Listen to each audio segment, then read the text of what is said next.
Hola, amics! Benvinguts a un nou vídeo de Happy Learning! Avui coneixerem l'Imperi Romà.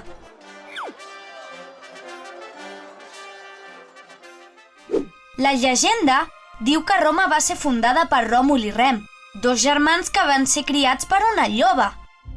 Però això és només una llegenda. Roma es va fundar fa quasi 2.800 anys, amb la unió de diversos llogarets.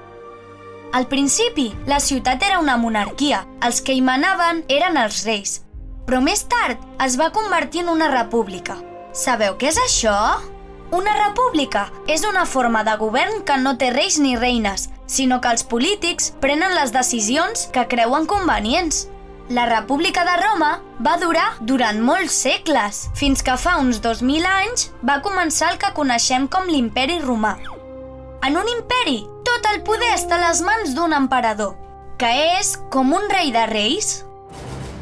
Els romans van conquerir tots els pobles del Mediterrani: Grècia, Egipte, Síria, França, Alemanya i també els pobles ibers i celtes d'Hispània. Van arribar fins i tot a Britània, que és on avui hi ha el Regne Unit. Però com vivien els romans?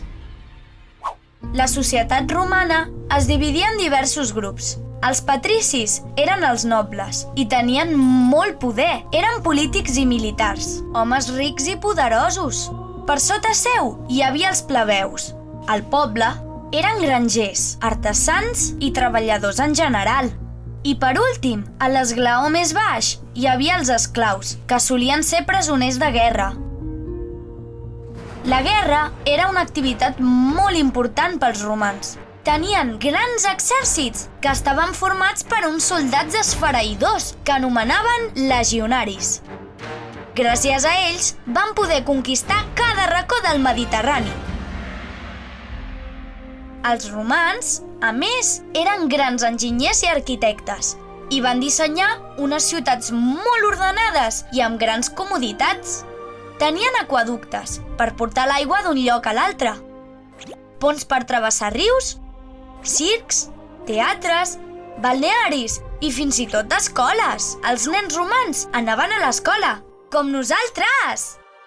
També van construir calçades, que eren les carreteres que els permetien anar d'una punta a l'altra de l'imperi més fàcilment. L'Imperi Romà va caure al segle V, quan els germànics van envair Roma.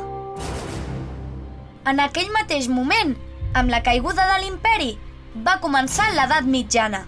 Però aquesta ja és una altra història. Com sempre us diem, és importantíssim conèixer el passat per entendre el present i millorar el futur. No creieu? Genial, ja has completat el vídeo. Continua ara la ruta amb la fitxa de lectura, el videojoc i l'activitat.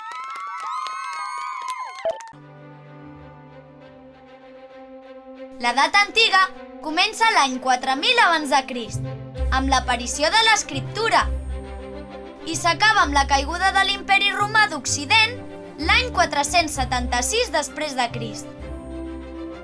Durant aquest període sorgeixen i es desenvolupen les primeres civilitzacions.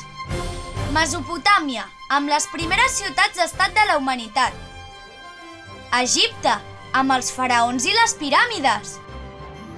Grècia, amb els filòsofs tan savis i les olimpíades. I Roma, amb els valents gladiadors i el seu grandiós imperi. Les principals característiques de l'edat antiga són les següents. Es comença a desenvolupar la vida urbana, les ciutats comencen a créixer, es fan més grans i el nombre d'habitants també incrementa. En aquestes ciutats, el poder polític estava en mans dels reis, emperadors i faraons. Aquests càrrecs eren els que tenien la màxima autoritat. La població estava dividida en homes lliures i esclaus. Els homes lliures tenien molts drets i eren propietaris de terres i també dels esclaus. Els esclaus normalment eren presoners de guerra o fills d'esclaves. No tenien cap dret i sempre feien les feines més dures. Durant l'edat antiga, les guerres eren contínues. Per això va desenvolupar-se l'art militar, encara que nosaltres pensem que la guerra no en té res d'art. El comerç entre ciutats cada cop fou més important i va permetre grans intercanvis culturals. Així, sorgien les primeres meravelles arquitectòniques creades per l'home. Les piràmides d'Egipte, els teatres i els circs, on lluitaven els terribles gladiadors de Roma, o l'Acròpolis i el Partenó, centres religiosos i culturals de Grècia. La veritat és que és impressionant veure tot el que van aconseguir els homes de l'edat antiga.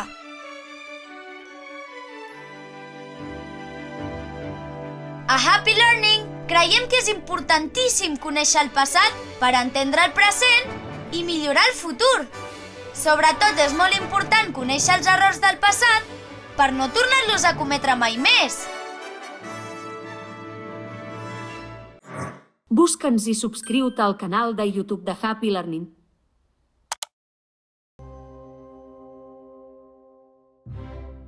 Per entendre la importància dels números romans, hem de fer un viatge al passat. Fa més de 2.000 anys, l'Imperi Romà va conquerir molts països d'Europa.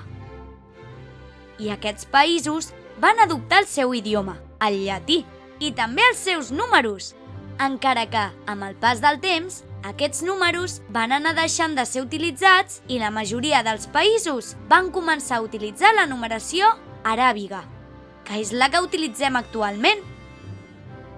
Però, malgrat això, els números romans continuen sent molt importants. Per exemple, se segueixen utilitzant per saber l'hora en alguns rellotges, per diferenciar alguns reis, com el rei d'Espanya Felip VI, del seu avantpassat Felip V, o per numerar els segles. Segur que més d'una vegada heu vist que el segle XX es representa així, o el segle XXI així. Bé, és el moment de conèixer de debò els números romans. Els números romans es representen a través de 7 lletres en majúscula que hem d'aprendre. La I és el número 1, la B baixa és el 5, la X el 10, la L el 50, la C, molt fàcil, és el 100, la D és 500 i la M també és molt fàcil perquè és el número 1000. Repetim, I, 1, B baixa, 5, X, 10, L, 50, C, 100, D, 500 i M, 1000. Fàcil, oi que sí? A més, els números romans són molt divertits, perquè per escriure'ls cal pensar i conèixer algunes regles. Però això ho haurem de veure en un altre vídeo. Adeu, amics! Genial, ja has completat el vídeo. Continua ara la ruta amb la fitxa de lectura, el videojoc i l'activitat.